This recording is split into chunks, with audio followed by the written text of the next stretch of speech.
So tell me about variable rate irrigation technology, how it works. Variable rate irrigation is a technology used to be more site-specific with irrigation volumes. So instead of irrigating for the requirements of the majority of the field, we're actually going into very site-specific fields. The technology allows us to break our field up to 5,000 different sectors for very precise application. Every quarter has some degree of variability, be it topography, hills, that kind of thing, or in soil type. So what we're trying to do is match our water applied to them variables, be it topography or soil type. Okay, well, how does it work?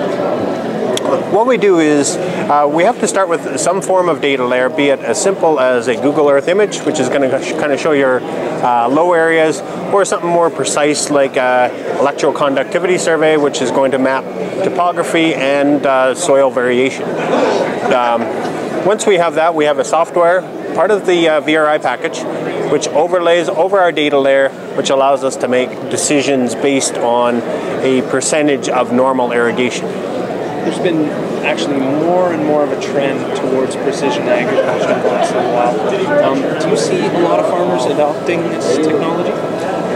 I think the initial stage is going to be for the higher value crops, but we do see a future for basic any crop utilizing this technology. Studies have shown that the technology will pay for itself if your field has over 5% of variability. What are the benefits for the farmer? Benefits are going to be you're not going to be overwatering any areas. You're going to actually apply water based on the crop requirements of very specific areas.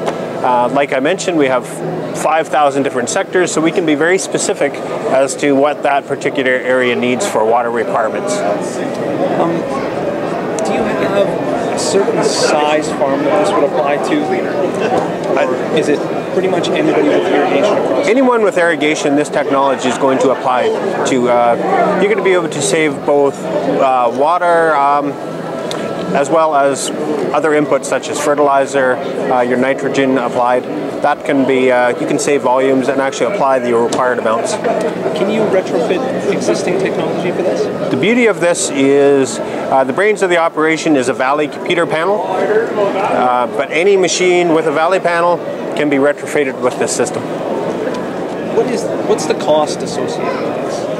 It is very field specific, the cost, because we can put, like I mentioned, we can have 30 different zones along the system or 5,000 zones, or we could have very few zones based on, again, that variability. So once our starting point is having some form of data layer that we can make that determination, but the costs are going to be anywhere from $2,000 all the way up to $30,000 for more degree of control.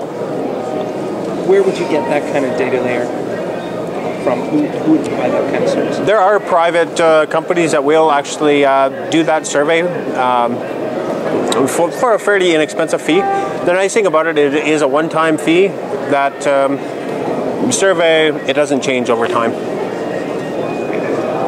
If customers want any kind of information about this, who would they contact? You can contact any of the Oliver Irrigation salespeople.